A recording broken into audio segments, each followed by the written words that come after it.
to continue our discussions about gram-positive and gram-negative bacteria. So, based on the physical structure, okay, or appearance, usually gram-positive bacteria are colored blue, gram-negative bacteria usually red. Okay.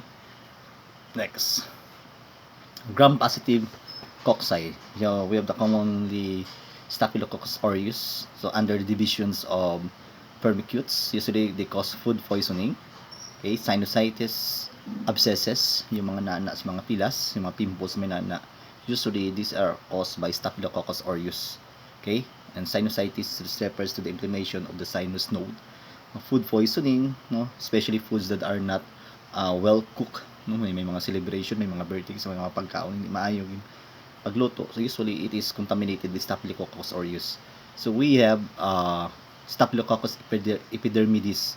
So usually these are normal microbiota or human flora or normal flora. So they are nosocomial. So they are acquired in hospitals. They can contaminate catheters, surgical implants also.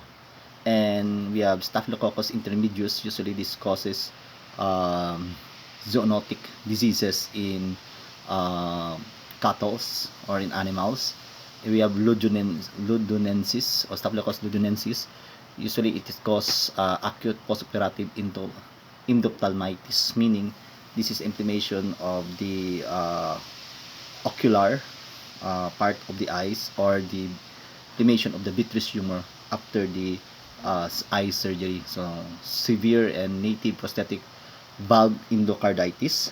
So usually when say endocarditis, this refers to infection of prosthetic heart valve or complications of cardiac valve during surgery or after surgery because there is contamination.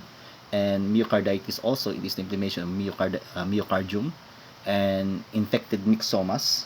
Okay, infected myxomas, usually these are diseases usually related to the tumor or neoplasm of the heart. Okay, empyema. So if you have empyema, usually ito yung collection of the pus or nana dito sa pleural cavity of the lungs. So this infection and osteomyelitis that refers to the inflammation of the bones. Okay, Staphylococcus saprophyticus cause urinary tract infections, yung common acquired pneumonia or community acquired pneumonia. So UTI displaced by the normal flora. Usually the normal flora are being displaced. So tendency saprophyticus is also opportunistic organisms. Next, gram-negative cocci, Moraxella cataralis, fastidious. Okay, cause otitis media, or that is the inflammations of the both inner ear or the external ear. Kasi may otitis media, otitis externa, interna, both yan. Laryngitis, inflammation of the larynx, and COPD or chronic obstructive pulmonary diseases. Okay, it is also related to smokers. Okay, Neisseria gonorrhoeae, so this one causes gonorrhea, urethritis, pelvic inflammatory diseases. So there's inflammation of urethra. Proctitis. Okay, proctitis usually ito yung may mga refers to the inflammation, I mean, of the part of the intestine. Okay, and it is also pharyngitis is inflammation of the pharynx, and we have meningitis caused also by Neisseria meningitidis, which considered to be the causative agent of meningitis or known to be the inflammation of the meninges. Gram-positive bacilli, so we have Arcanobacterium, so usually they are cytotoxic. It will cause cell damage or cell death. Okay, and Bacillus anthracis cause anthrax. Bacillus cereus, itong mga foodborne illnesses also. And Corynebacterium cause diphtheria. And Corynebacterium jejunum, opportunistic infections. So when opportunistic, if they are exposed to another environment or if there is a lowering of the immune system, so they are considered to be opportunistic. They can cause infection also. Corynebacterium, so when you say Corynebacterium, Usually these are bacteria that cause different diseases. So you have Corynebacterium urulaticum, so UTI, so can cause UTI. So urease makes the urine alkaline. Usually they are responsible for the release of enzyme known as urease. And we have Erythropilotrix rugiopatiae, so they can cause urticaria like lesions, no, parang mga uyapos ng tsura sinakot ng pilas mo. Okay, arthralgia, pananakit sa mga muscles. Arthritis, cause of the inflammations of the joints. Endocarditis, so it will cause what we call inflammations of the endocardium, okay, sa heart natin. And sepsis, the most characteristic of swine erysipelas. Okay, mga erysipelas, ito yung may mga ano parang mga rashes, okay, bright rashes. Makikita mo yan sa person infected. And we have Gardnerella vaginalis. So vaginalis I mean, cause vaginosis or associated with human immunodeficiency virus or acquired immunodeficiency syndrome. Okay, usually ito yung mga vaginosis, okay, infections of the genital part, okay, or in the vagina. Example of the erysipelas: vaginosis, part of the private part of the females, and prostatitis, usually dito yun sa inflammations of the intestine, usually located malapit sa rectum. Next, gram-positive bacilli, usually Mycobacterium abscessus, skin and soft tissue infections.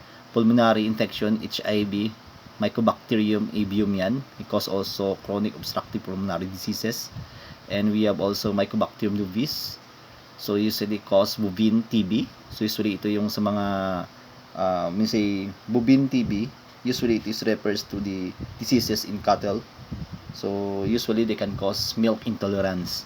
And Mycobacterium chelonae, so opportunistic bacteria Japan. Opportunistic that cause infections when there is lowering of the immune system. Mycobacterium fortiatum, or non-tuberculous, skin diseases, osteomyelitis, inflammation of the bone, joint infections, infections of the after trauma, usually contaminated man lang yan eh. Usually these are Mycobacterium found everywhere in our environment. We have Mycobacterium intracellulare, infection caused by respiratory illness in birds, pigs, humans, so zoonotic siya, especially in immunocompromised people also. It will cause harm or opportunistic siya. We have pulmonary diseases or cervical lymphadenitis, okay. So when say lymphadenitis, that is the inflammation of the cervical lymph, the lymph node, okay. We have Mycobacterium leprae. Mycobacterium leprae cause the leprosy or the Hansen's disease, okay, yung aro bala sa Ilonggo, aroon ka, okay. And or ketong, tawag na ketong. Mycobacterium marinum, use opportunistic, cause erythematous plaque, okay. So may erythematous plaque, ito yung mga pruritic patches, parang allergic reaction na pruritus. And Mycobacterium tuberculosis is a causative agent for tuberculosis or pulmonary TB, okay, or pulmonary tuberculosis. And we have gram-negative bacilli or Enterobacteriaceae, Citrobacter priondii. So usually reducing nitrate to nitrite in the environment. So usually they are helpful in biodegradation of tannic acid used in tannic trees, okay. And Citrobacter coceri, non-spore forming, opportunistic, usually they cause also brain abscesses, okay, nanana sa brain. And other Citrobacter species also, we have Chronobacter sakazaki, okay, neonatal meningitis, and we have decreasing enterocolitis pa. Usually itong neonatal meningitis usually sa mga neonates or infants, okay. And necrotizing enterocolitis, this involves the inflammations of the intestine also, or the colon. And Edwardsiella tarda, gram-negative straight rod flagell, so zoonotic, cause different diseases in animals. Enterobacter erugens, nosocomial, opportunistic. Mga baka nosocomial, take note class, it is hospital acquired. Enterobacter cloazae, bioreactor based on the biodegradation explosives, control of plant diseases. So usually these are biological, which can degrade the explosives or even radiations, di ba? That's bioreactor irrigations. Escherichia coli for diarrhea. This is very common waterborne diseases. Usually kung contaminated siya, hindi ang tubig hindi siya na chlorinated or sterilized, so it is usually contaminated by Escherichia coli. Escherichia coli, I mean, or E. coli, usually itong yung mga present sa mga feces, okay, or na contaminate ng feces ang mga tubig. Kasi Escherichia coli usually is a natural flora of our intestine, natural flora of our rectum. Nandyan lang yan siya. Kung sa intestine siya, it will cause diseases also depending on the amount. We have Klebsiella oxytoca, opportunistic. Klebsiella granulomatosis, known cause sexually transmitted disease, granuloma inguinale or donobanosis. Okay, donobanosis yan. Usually ito yung mga granuloma usually present in STD sa mga prostitutes. And we have Klebsiella pneumoniae cause pneumonia also. Next, Shigella flexneri for dysentery. So, sa mga dysentery, it is accompanied by diarrhea also. May mga loose bowel movement. And we have also shigellosis caused by Shigella sunii. Yersinia enterocolitica or enterocolitis cause inflammation to intestine and colon. Appendicitis, it will cause when it enters the appendix, so it will cause appendicitis, inflammation of the appendix. And we have Yersinia pestis bubonic plague, so it was already been reported in China. So it coming from the carrier is the rat, so it will pass through the human. We have Morganella morganae, so nosocomial cause also UTI. And we have Trichomonas shigelloides, so this one is gastroenteritis na siya.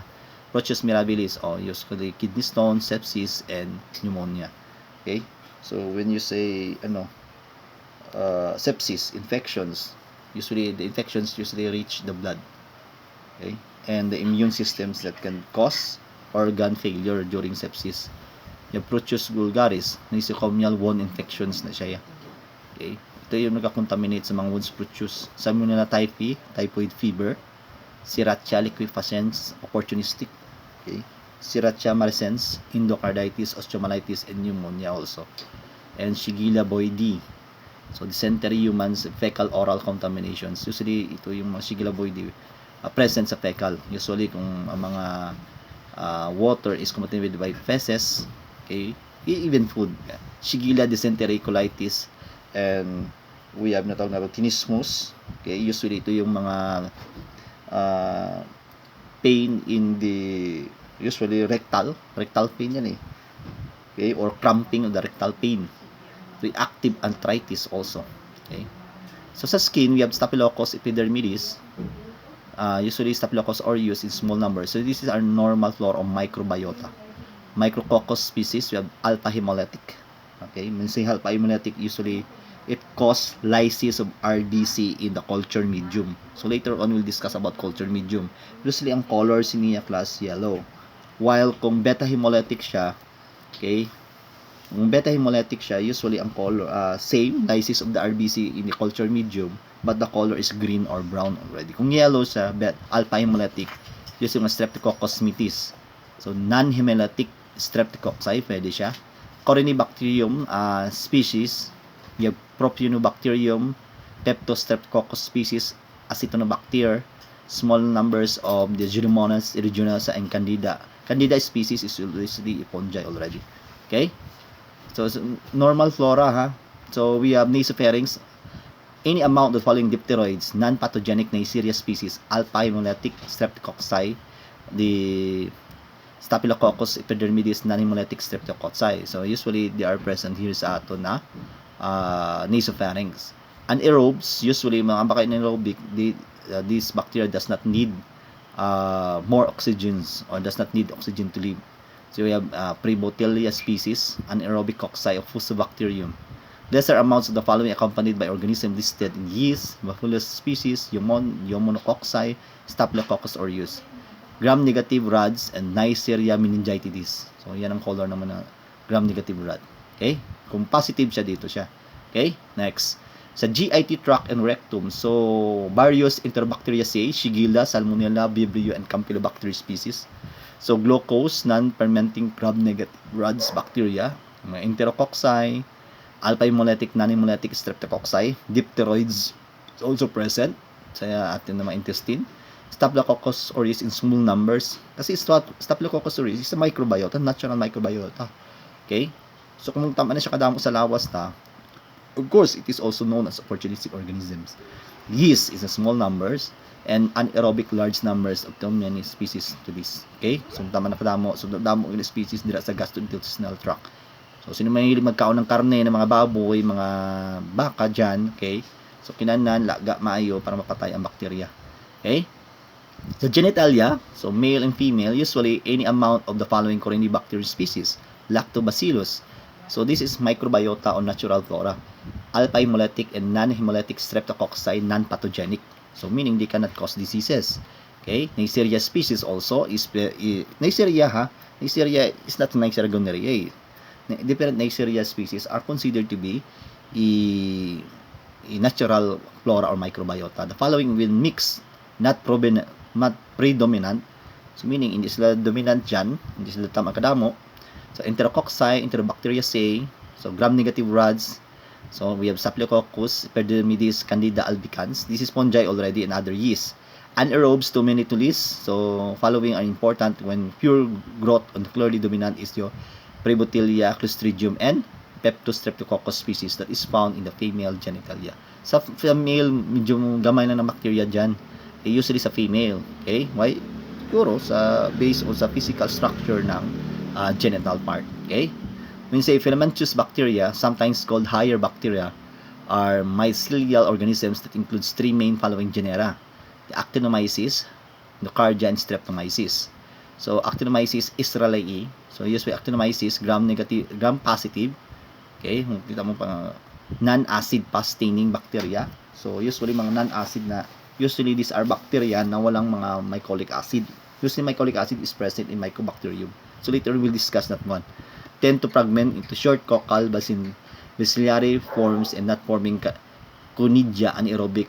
Okay? So, hindi sila siling na anaerobic bacteria. So, usually, parang ano yan, mga bacillary. Bacillia pala ba Bacillus. So, in the lab, we will discuss that, no? So, equals cause cervicofacial actinomycosis. Okay? So, this is common in recognized presentation of the disease. Actinomyces species commonly present in tonsillar, crypts, and gingival cervices.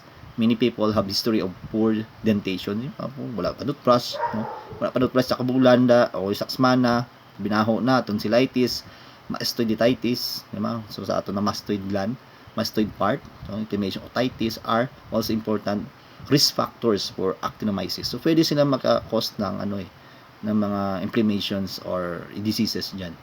Next, Endocardia, so that is genus aerobic actinomycetes, okay, or actinomycetes, okay.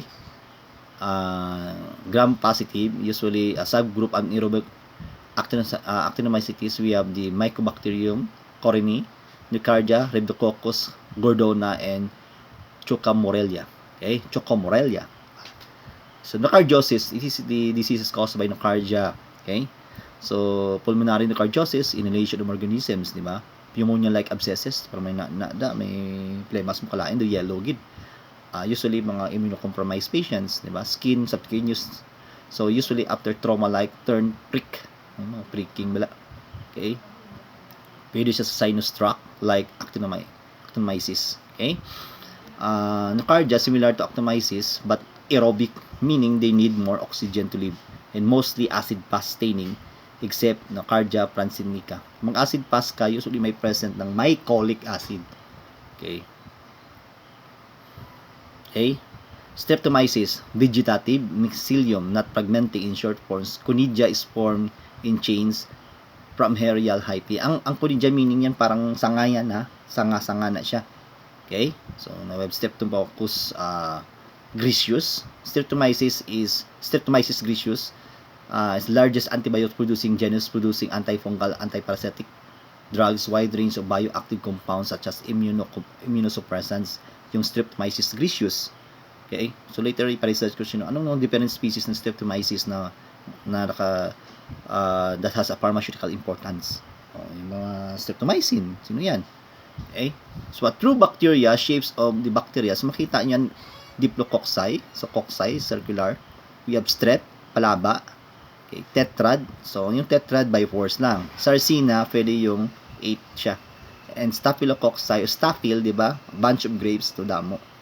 So, bacilli, chain of bacilli. Tandaan nyo, bacilli. Example, Bacillus anthracis. Flagellated rods, Salmonella. So, this is Lupotrichus. Spore-forming Clostridium botulinum. Okay, may others, yung Vibrio cholerae. Parang comma shape yan, pero may flagella sa Monotrichus. And Spirilla, Helicobacter. Okay? And we have the spirochates, or Treponema pallidum, so spirals.